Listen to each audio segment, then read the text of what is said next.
چلو جی واہ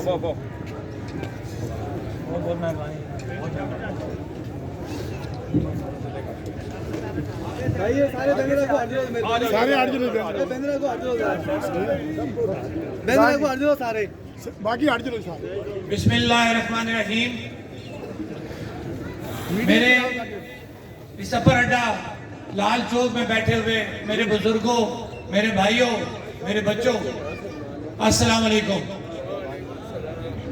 میں کوئی وہ لمبا مقرر نہیں ہوں، میں عام فی البدی جو بات آتی ہے میں آپ طرح کی بات کرنے والا بندہ ہوں، اور میں کوشش کروں گا کم وقت میں آپ سے آسان الفاظ میں اپنا جو مدعا ہے یا جو آزاد کشمیر جوائنٹ عوامی ایکشن کمیٹی کا جو بیانیہ ہے وہ میں آپ سے بیان کر سکوں.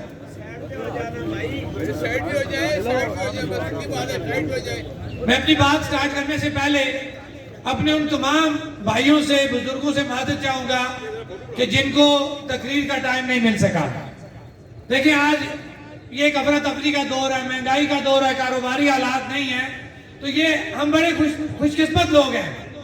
میں کہتا ہوں بڑے ہم خوش قسمت لوگ ہیں کہ اتنی دیر سے اس مہنگائی کے دور میں کہ رات کا چولہا جلانا مشکل ہے، ہم لوگ پھر یہاں بیٹھے ہیں.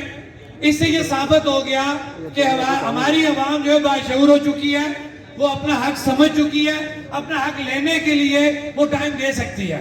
اس کے لیے میں خراج تحسین پیش کرتا ہوں ان باغیرت لوگوں کو کہ جو اپنا حق لینے کے لیے دھوپ میں بھی یہاں بیٹھے رہے، اور اس وقت یہ 12 بجے سے یہ پنڈال سجا ہوا ہے اور الحمدللہ لوگ آ رہے ہیں، جا رہے ہیں، یہاں بیٹھے ہیں اور بات سن رہے ہیں اور اپنی بات کر رہے ہیں. یہ بڑی خوش نصیبی ہے ہماری مظفر آباد کے لوگوں کی کہ ہم بڑے عرصے کے بعد ایک پلیٹ فارم کے اوپر اکٹھے ہو گئے جہاں پہ ہم اپنے مسائل جو ہے وہ ڈسکس کر سکتے ہیں. میں ایک دفعہ پھر اپنے ان لوگوں سے معذرت کروں گا جن کو وقت نہیں مل سکا، وہ بات نہیں کر سکے. اب میں آتا ہوں اپنے مسائل کے اوپر.